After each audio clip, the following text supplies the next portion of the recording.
नमस्कार दोस्तों, मैं मनीष कुल्हरी और हम बातें कर रहे हैं हमारी सीरीज काम की बातों पे। आज का हमारा टॉपिक है म्यूचुअल फंड्स। हमारा जो बेसिक एम रहता है इस सीरीज में आपसे डिस्कस करने का कि कोई भी हम जो टॉपिक ले रहे हैं इन्वेस्टमेंट का, हम इसको सिंपल तरीके से आपको वो चीज़ समझाना चाहते हैं ताकि आप जब नेक्स्ट टाइम उस इन्वेस्टमेंट के लिए जाएं तो आपको बेसिक कंसेप्ट क्लियर होने चाहिए कि ये जो इन्वेस्टमेंट है इसका वर्किंग स्टाइल क्या रहता है, इसमें क्या रिस्क रहते हैं, क्या इसमें रिवॉर्ड्स रहते हैं और कौन सा इन्वेस्टमेंट मेरे लिए बेस्ट रहता है। तो इसमें हम लोग आज ये देखेंगे कि म्यूचुअल फंड का मैकेनिज्म क्या रहता है, उसमें क्या क्या रिस्क हैं, उसमें क्या क्या टाइप्स हैं और उनमें से कौन सा म्यूचुअल फंड आपको ज़्यादा सूटेबल होगा। तो म्यूचुअल फंड को अगर हम लोग बेसिक कंसेप्ट में समझें तो इसमें क्या होता है कि एक कंपनी रहती है और वो एक बकेट लेके आती है और उसमें पब्लिक को बोलती है कि भाई आप इसमें फंड इन्वेस्ट करो। और वो जो फंड होता है उसके ऊपर एक फंड मैनेजर रहता है और फंड मैनेजर मार्केट में जाके उसको इन्वेस्ट करता है। वो जो रिटर्न आता है उसको पब्लिक को एज ए डिविडेंड वो लोग रिटर्न करते हैं। ये अपना एक बेसिक कंसेप्ट रहता है म्यूचुअल फंड का, जिसमें टोटल 5 पार्टियां होती हैं कि एक अपना जो कंपनी हो गई, एक म्यूचुअल फंड हो गया, एक पब्लिक हो गई जो उसमें इन्वेस्ट करेगी या इन्वेस्टर्स बोल सकते हो आप उसको, एक उसके ऊपर फंड मैनेजर हो गया और एक असेट्स रह गए जो क्लासेस जिनमें वो लोग इन्वेस्ट करते हैं। तो जब भी आप म्यूचुअल फंड के लिए परचेज करने के लिए जाते हो तो उसमें काफ़ी सारी टर्मिनोलॉजीज होती हैं। वो टर्मिनोलॉजी की क्या क्या डेफिनेशंस होती है हम लोग देखते हैं। जो सबसे पहले जो अपने पास कंपनी है उसको हम लोग बोलते हैं AMC, एसेट्स मैनेजमेंट कंपनी। ये जो कंपनियां रहती हैं इनका बेसिकली काम यही रहता है कि जो पब्लिक फंड्स होते हैं उनको डिफरेंट डिफरेंट एसेट्स में वो लोग इन्वेस्ट करते हैं और वहाँ से उनको एसेट्स मैनेज करते हैं फॉर द पब्लिक्स और for the individuals, for anyone's. तो इन कंपनियों को हम लोग बोलते हैं एसेट्स मैनेजमेंट कंपनी। नेक्स्ट होता है वो होता है AUM, एसेट्स अंडर मैनेजमेंट। अब ये जो कंपनी है जो एसेट्स मैनेज कर रही है उसके टोटल ओवरऑल एसेट्स की वैल्यू कितनी है उसको बोलते हैं एसेट्स अंडर मैनेजमेंट। उस AUM से हमें पता चलता है कि ये कंपनी कितने एसेट्स मैनेज कर रही है और हम लोग इस पर कैसे ट्रस्ट कर सकते हैं। उसके बाद में आता है NAV। NAV होता है नेट एसेट्स वैल्यू। अब जो आपका म्यूचुअल फंड है, म्यूचुअल फंड में इन्वेस्ट करेंगे तो एक फंड की टोटल वैल्यू हो जाएगी। अब वो फंड की वैल्यू होने के बाद में जो पब्लिक एज ए यूनिट उसको शेयर दिया जाता है पब्लिक को, तो जो टोटल एसेट्स वैल्यू है उसको हम लोग डिवाइड करेंगे कि उसमें total number of the share holders कितने हैं। तो उनका जो नंबर आएगा वो जो यूनिट की वैल्यू आएगी वो हो जाएगी NAV। इसको हम लोग NAV भी बोल सकते हैं और NAVPS भी बोल सकते हैं, नेट एसेट्स वैल्यू पर शेयर होल्डर्स। तो ये सारी जो बेसिक टर्मिनोलॉजीज होती हैं जो म्यूचुअल फंड में आप कभी भी जाते हो तो आपको वहाँ पे देखने को मिलती है। अब हम लोग देखते हैं कि इसका काम करने का मैकेनिज्म क्या होता है। सबसे पहले जो AMC कंपनी होती है वो एज ए ट्रस्ट उसको रजिस्टर्ड करना होता है इंडियन ट्रस्ट एक्ट में, और फिर उसके बाद में उसको SEBI, ministry of finance, RBI और भी जितनी भी अथॉरिटीज़ रहती हैं उन सब में उसको रजिस्टर्ड करना रहता है। उसके बाद में वो अब पब्लिक के लिए वो फंड ओपन करते हैं और वहाँ से पब्लिक उसमें इनिशियली इन्वेस्टमेंट करती है। वो इन्वेस्टमेंट करने के बाद में उसके ऊपर फंड मैनेजर रहता है और वो फंड मैनेजर के पास एक प्रॉपर्ली टीम रहती है। फंड मैनेजर के पास एक एक्सपीरियंस रहता है कि उस फील्ड में वो काफ़ी टाइम से इन्वेस्ट कर रहा है और वहाँ से फिर वो एसेट्स अपने आगे आगे जैसे किसी भी, तो उसमें समझो डिफरेंट डिफरेंट जो उसके एक्सपर्टीज़ रहती हैं उसके अनुसार वो इन्वेस्ट करता है कि समझो कोई रियल एस्टेट का म्यूचुअल फंड हो गया, कोई इक्विटी का म्यूचुअल फंड हो गया, कोई बॉन्ड का म्यूचुअल फंड हो गया। तो ये डिफरेंट डिफरेंट टाइप्स हैं, वो हम लोग इसमें आगे पढ़ेंगे। उसके बाद में आता है कि हम लोगों को म्यूचुअल फंड में इन्वेस्ट क्यों करना चाहिए। हम लोग डायरेक्ट शेयर मार्केट में भी तो इन्वेस्ट कर सकते हैं या किसी भी फील्ड में हम लोग डायरेक्ट इन्वेस्ट कर सकते हैं। बिल्कुल करेक्ट, हम लोग डायरेक्ट भी हमारा इन्वेस्टमेंट कर सकते हैं, बट मेरा जो मानना है म्यूचुअल फंड उन 2 लोगों के लिए बहुत ज़्यादा फायदेमंद है। जो पहला बंदा जिसको ज़्यादा फाइनेंस का एक्सपीरियंस नहीं हो, तो वो अगर समझो किसी इंडिविजुअल शेयर में जाएगा तो उसके पास उतने रिसोर्सेज नहीं रहते जितना फंड मैनेजर के पास रहता है। उसको एक एक्सपीरियंस है उस फील्ड का, प्लस उसके पास एक रिसर्च टीम है जो उसके बारे में एक अच्छे से रिसर्च कर सकती है कि ये कंपनी में जो बाहर अपने को रिपोर्ट्स दिख रही हैं वो जेन्युइन है या फिर उसके अंदर कोई घोटाला हो रहा है। प्लस वो जो फंड मैनेजर्स रहते हैं उनका डायरेक्ट टच रहता है, जो कंपनी के जो हायर मैनेजमेंट्स हैं वो वहाँ पे अप्रोच कर सकते हैं, वो उनकी यहाँ की इंटरनल इंफॉर्मेशंस कलेक्ट कर सकते हैं। बट एज ए इंडिविजुअल आप वो सारे काम नहीं कर सकते जो आपको म्यूचुअल फंड करता है।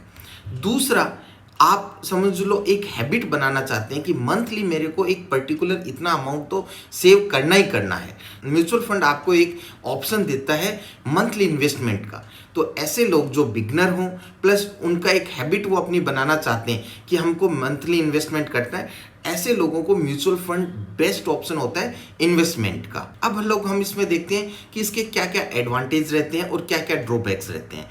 अगर हम लोग एडवांटेज की बात करें तो एडवांटेज जो मैंने आपको सबसे पहला एडवांटेज बताया कि हमको बहुत ही छोटे अमाउंट में एक प्रोफेशनल मैनेजर मिल रहा है जो हमारे लिए फंड मैनेज करेगा। उसकी एक्सपर्टीज है, उसके पास एक बहुत बड़ी रिसर्च टीम है जो एक जेन्युइन रिसर्च करके और एक इन्वेस्ट करेगी।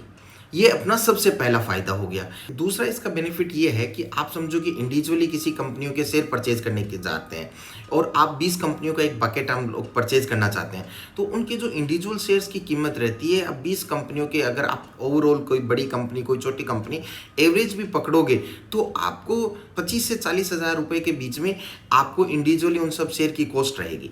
बट आप अगर म्यूचुअल फंड में जाते हो तो उसकी NAV वैल्यू छोटी रहेगी और वही म्यूचुअल फंड इन सारी कंपनियों में इन्वेस्ट कर रहा है, तो जो आपको फायदा रहेगा वो ऑलमोस्ट आपको उसी रेंज में आपको वो फायदा मिल जाएगा बहुत ही छोटे अमाउंट में। ये उसका दूसरा फायदा हो गया। तीसरा इसका फायदा रहता है डाइवर्सिफिकेशन की। समझो हम लोग डायरेक्टली इंडिविजुअली हम शेयर परचेज कर रहे हैं, कोई एक कंपनी है, वो कई बार क्या होती है कि उसमें काफ़ी रिस्क रहता है कि आप वो बहुत अच्छा परफॉर्म करेगी तो आपकी एसेट्स वैल्यू भी बहुत अच्छी इंक्रीज हो जाएगी। बट कई बार अगर उस कंपनी में कोई घोटाला हो जाए या कंपनी की परफॉर्मेंस अच्छी नहीं हो तो उस केस में क्या होगा कि आपको रिस्क भी बहुत ज़्यादा रहता है। म्यूचुअल फंड में क्या रहता है कि ये एज ए बकेट की तरह काम करती है, इसमें बहुत सारी कंपनियों में इन्वेस्ट एक साथ में किया जाता है, तो उससे क्या फ़ायदा रहेगा कि आपको डाइवर्सिफिकेशन मिलेगा और जो आपकी रिस्क है वो इसमें लो हो जाती है आप compare to the direct investment. चौथा इसमें जो फ़ायदा होता है वो होता है लिक्विडिटी का, कि समझो आपको कभी भी इससे एग्जिट करना है तो आप एग्जिट कर सकते हैं। हाँ, इसमें कुछ अपने को चार्जेस पे करने पड़ते हैं बट फिर भी इनकी लिक्विडिटी होती है वो काफ़ी अच्छी रहती है, जब भी आप चाहें आप इसमें से एग्जिट कर सकते हैं। अब हम बात करते हैं इसके ड्रॉबैक्स की। ड्रॉबैक्स की इसमें क्या रहता है कि एक तो इसका सबसे बड़ा ड्रॉबैक वही है कि it's totally depend on the market, तो जो रिस्क आपको मार्केट में रहती है सेम डिटो रिस्क आपको इधर भी मिलेंगी। दूसरा इसमें ड्रॉबैक क्या रहता है कि मोस्टली टाइम्स जो फंड रहता है वो इन्वेस्टेड रहता है, उसका 5 से 10% ये एज ए कैश और लिक्विडिटी के फॉर्म में रखते हैं। उसमें क्या होगा कि समझो कहीं पे सडन इनको डिस्काउंटेड रेट पे कुछ शेयर मिल रहे हैं या कहीं पे कुछ अच्छा असेट्स मिल रहा है जो डिस्काउंटेड वैल्यू पे, तो वो इतना सडनली स्विच नहीं कर सकते जितना इंडिविजुअली पर्सन कर सकता है। क्यों? क्योंकि उनके ज़्यादातर टाइम में जो फंड रहता है वो कहीं ना कहीं वो लोग एंगेज रहते हैं, लिक्विड और कैश ये बहुत ही कम परसेंटेज में रखते हैं। ये इसके ड्रॉबैक्स और एडवांटेज हो गई। अब हम लोग इसके बारे में डिस्कस करते हैं कि इन्वेस्टमेंट करते कैसे हैं ये चीज़।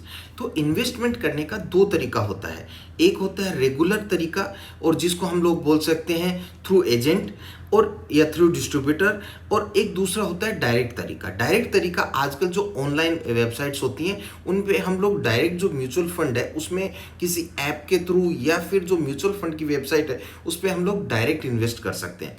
रेगुलर इन्वेस्टमेंट में क्या होता है कि हम किसी एक थर्ड पार्टी को एज ए एजेंट हम लोग सेलेक्ट करते हैं और उसके थ्रू हम लोग उसमें इन्वेस्ट करते हैं। रेगुलर में वही फायदा है कि आपको एक एडवाइज़र मिलता है और वो एडवाइज़र आपके बिहाफ पे म्यूचुअल फंड सेलेक्ट करता है, लेकिन उससे क्या होगा कि आपके एक्सपेंसेस भी बढ़ जाएंगे। क्यों? क्योंकि वो एडवाइज़र है वो भी अपना एक एडिशनल चार्ज करेगा।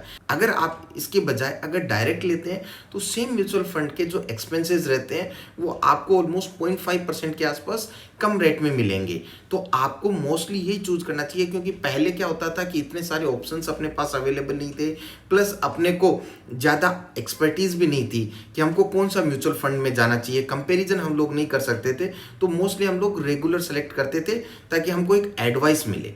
बट आजकल बहुत सारी मार्केट में ऐप्स अवेलेबल हैं, वो आपको कंपेयर करके देती हैं कि जो जो फैक्टर्स अपने को म्यूचुअल फंड में चेक करने चाहिए वो सारे फैक्टर वो आपको कंपेयर करके आपको बताती हैं कि which mutual fund will be the best for you. तो हमको डायरेक्ट जाना चाहिए। वहाँ पे क्या होता है कि एडिशनल अपने को फायदा मिलता है कॉस्ट सेविंग का। जो रेगुलर से हमको रिटर्न रहेगा वो काफ़ी डिफरेंस हो जाएगा अगर हम उसको कंटिन्यू कई साल के लिए कर रहे हैं। तो हमेशा आप सेलेक्ट करें डायरेक्ट को। तो हमने ये देखा कि इसमें एक्चुअली मैकेनिज्म क्या रहता है और इसके ड्रॉबैक्स और एडवांटेज क्या है। अब हम लोग चेक करेंगे कि ये किस तरीके के होते हैं, कितने टाइप के म्यूचुअल फंड्स रहते हैं, वो हम लोग स्टडी करें। अब नेक्स्ट अपना जो टॉपिक है वो कि types of the mutual funds, कितनी तरीके के म्यूचुअल फंड्स होते हैं। म्यूचुअल फंड में एक तो काम करने की जो मैकेनिज्म रहती है वो दो तरीके की रहती है, एक्टिव म्यूचुअल फंड्स और passive mutual funds. Active mutual fund में क्या रहता है, एक टीम रहती है, वो फुल टाइम उस पर एक्टिव रहती है, उसमें एक फंड मैनेजर रहता है जो उसको रिव्यू करता रहता है, उसमें अगर उसको चेंजेस फील हो कि नहीं ये कंपनी अपने को अच्छा रिटर्न करेगी या ये एसेट्स अपने को अच्छा रिटर्न करेगी तो वो उसमें स्विच कर लेता है, तो इसको बोलते हैं हम actual mutual fund.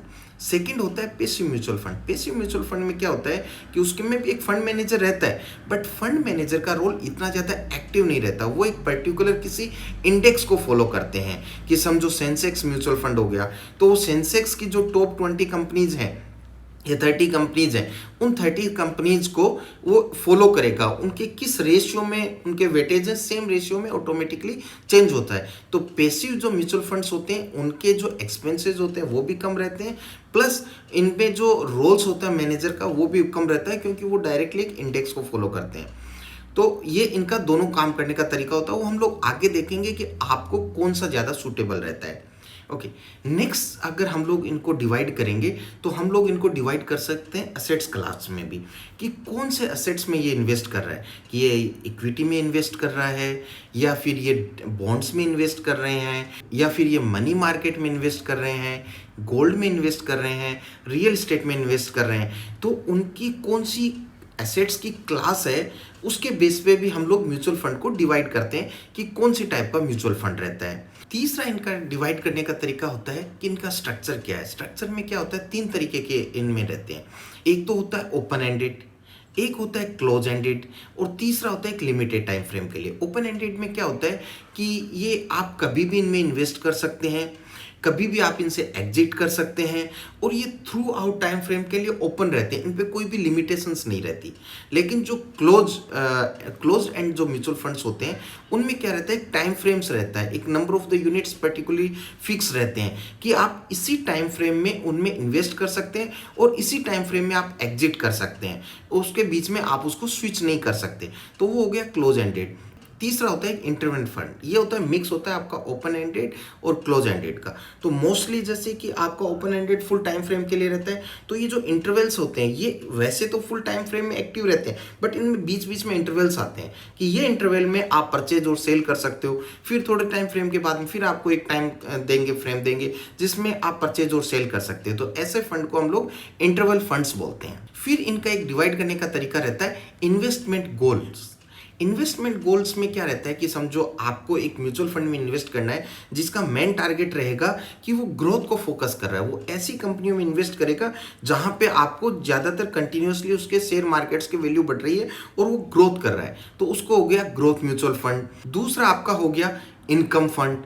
Income fund में ऐसे वो शेयर मार्केट्स में या ऐसे एसेट्स में वो इन्वेस्ट करेगा वहाँ पे ज़्यादातर आपको डिविडेंड्स आते रहेंगे, तो एक रेगुलर फ्रेम पे आपको क्या होगा, एक इनकम आती रहेगी, वो हो गया आपका इनकम फंड। तीसरा टाइप हो सकता है लिक्विड फंड। लिक्विड फंड में क्या रहता है कि वो एक छोटे छोटे टाइम फ्रेम के लिए इन्वेस्ट करते हैं, 3 महीना 2 महीना 1 महीना, तो उस फंड में क्या होता है लिक्विडिटी खूब रहती है, आप चाहे तभी निकाल सकते हैं, उसमें एग्जिट लोड भी आपका नहीं रहता, तो उसको हो गया एक लिक्विड फंड।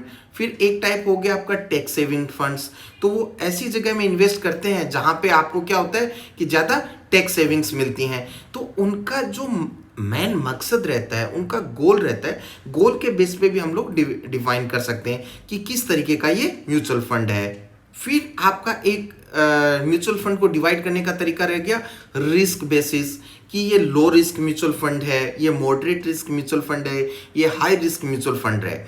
तो म्यूचुअल फंड के बहुत सारे टाइप्स रहते हैं और उनको हम लोग जस्ट एक डिवाइड कर रहे हैं कि कौन कौन से तरीका रहता है। फिर हम लोग इसमें आगे भी स्टडी करेंगे कि भाई कौन सा तरीका आपको सूट हो रहा है, उसको कैसे चेक करना होता है कि आपके लिए कौन सा बेनिफिशियल है, वो हम आगे स्टडी करेंगे उसके बारे में। तो हम लोग ये देख रहे थे टाइप्स में। अब उसमें क्या ऐसे हम डिवाइड कर सकते हैं, सेक्टर स्पेशलिस्ट भी कर सकते हैं कि कई म्यूचुअल फंड्स होते हैं वो पर्टिकुलर एक ही सेक्टर में इन्वेस्ट करते हैं, एक ही तरीके के एसेट्स में या उस कंपनी में इन्वेस्ट करते हैं, उनको हम लोग सेक्टर स्पेशलाइज्ड फंड भी बोल सकते हैं।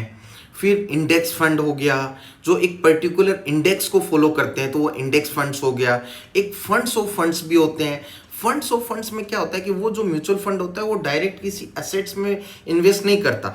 वो म्यूचुअल फंड फिर एक दूसरे म्यूचुअल फंड्स में, बहुत सारे म्यूचुअल फंड्स में एक साथ इन्वेस्ट करता है, जो डिफरेंट डिफरेंट एसेट्स में करते हैं। तो एसेट्स हो गया, उनके डिफरेंट डिफरेंट तरह के म्यूचुअल फंड्स हो गए, और इन सारे म्यूचुअल फंड्स को ये एक म्यूचुअल फंड्स एक साथ इन्वेस्ट कर रहा है, तो इसको फंड्स ऑफ फंड भी बोलते हैं। फिर आपका इंटरनेशनल फंड्स भी हो गया, कि समझो हम लोग ऐसे फंड में इन्वेस्ट करना चाहें जो डिफरेंट डिफरेंट इंटरनेशनल मार्केट्स में उनके एसेट्स रहते हैं, वो फंड हो गया, जिसको हम लोग ग्लोबल फंड भी बोल सकते हैं। तो म्यूचुअल फंड में बहुत तरीके के प्रकार होते हैं, और उसको हम लोग एक एक तरीके के प्रकार को हम लोग देखेंगे कि उसमें क्या बेनिफिट्स हैं और क्या ड्रॉबैक्स हैं, और कौन सा तरीका आपको बेसिकली सूट करता है। होपफुली आपको समझ में आया होगा कि म्यूचुअल फंड्स क्या होता है, उसका काम करने का मैकेनिज्म क्या होता है, उसके डिफरेंट डिफरेंट टाइप्स क्या होते हैं, और उनमें अपने को क्यों इन्वेस्ट करना चाहिए। अब ये हमने इस वीडियो में पढ़ा। नेक्स्ट वीडियो में हम लोग क्या पढ़ेंगे कि इनका डिटेल डिफरेंट डिफरेंट जो इन्वेस्टमेंट्स हैं, इनके बारे में डिटेल स्टडी करेंगे, जो different different type of the mutual funds होते हैं, और उनमें से कौन सा म्यूचुअल फंड आपको पर्टिकुलरली ज़्यादा सूट करेगा। ये हम लोग इसका जो सेकेंड पार्ट है वीडियो का, उसमें डिस्कस करेंगे। तो दोस्तों, अगर आपको इसमें कुछ कंसर्न हो और आपका कुछ क्यूरी हो, जो आपको इसमें कंसेप्ट क्लियर नहीं हुआ है, तो प्लीज़ आप मेरे कमेंट्स में लिखें। और अगर आपको मेरे वीडियोस पसंद आ रहे हैं तो please like and subscribe our channel. जय हिंद, जय भारत।